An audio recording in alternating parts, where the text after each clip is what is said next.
भारत में रोजगार एम्प्लॉयमेंट की दर कम होने के पीछे कई गहरे और आपस में जुड़े कारण हैं। इसे समझने के लिए कुछ पॉइंट्स देखते हैं। नंबर एक, जनसंख्या बहुत ज़्यादा है और नौकरियां बहुत कम हैं।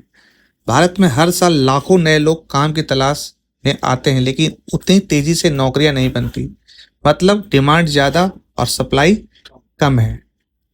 दूसरा पॉइंट, स्किल कौशल की कमी। कई लोगों के पास डिग्री तो है, लेकिन इंडस्ट्री के हिसाब से स्क्रिप्ट नहीं है। आईटी, एआई, मशीनरी जैसे क्षेत्रों में स्किल्ड लोगों की जरूरत है, लेकिन ज्यादातर युवाओं के पास प्रैक्टिकल नॉलेज नहीं है। तीसरा पॉइंट, एग्रीकल्चर, खेती पर ज्यादा निर्भरता। देखते हैं भारत में अभी भी बहुत लोग खेती पर निर्भर हैं, जहां आय कम होती है, काम पूरे साल नहीं मिलता। इससे छुपी बेरोजगारी, डिस्कस्ड अनएम्प्लॉयमेंट बढ़ती है। चौथा पॉइंट देखते हैं। चौथा पॉइंट में क्या है, उद्योग और मैन्युफैक्चरिंग का धीमा विकास।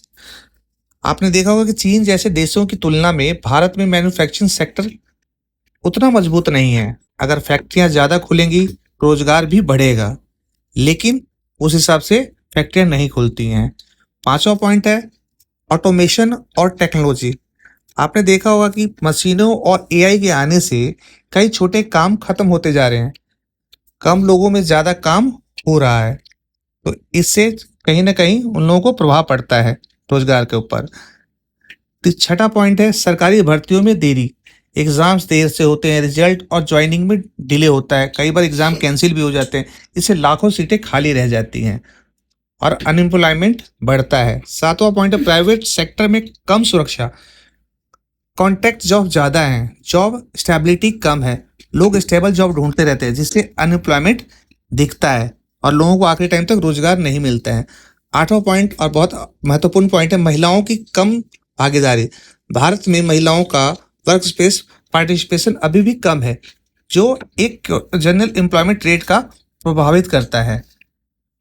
तो नौवां पॉइंट है रीजनल इम्बैलेंस।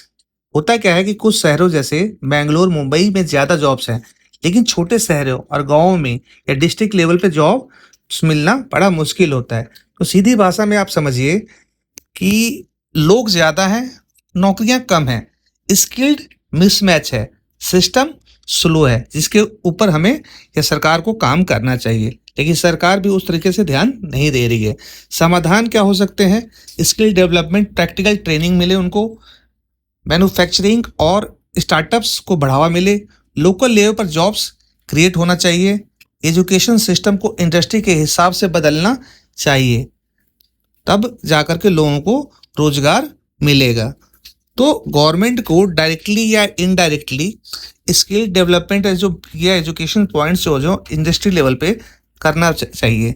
नहीं तो इसी तरीके से जैसा कि अभी आप देख रहे हैं कि दिल्ली एनसीआर के अंदर इस टाइम बहुत ज़्यादा मजदूर हड़ताल पे जा रहे हैं, पैसों की कमी के कारण महंगाई बढ़ रही है, गैस के रेट बढ़ गए, खाना पीने के, तो डायरेक्टली इनडायरेक्टली जब मजदूरों के ऊपर इसका प्रभाव पड़ता है तो वो फिर एक्शन लेते हैं, जिसका प्रभाव कहीं ना कहीं सरकार पर भी पड़ता है। तो मैं सरकार से अनुरोध यही करूँगा कि ज़्यादा से ज़्यादा स्किल डेवलपमेंट करें, स्कूल लेवल पर ही स्टार्ट करें स्किल डेवलप करना, ना कि बीए या बीकॉम की डिग्री लेने से नहीं होता है। आपको क्या है कि आईटीआई वगैरह जैसे क्षेत्र को बढ़ावा देना चाहिए। धन्यवाद।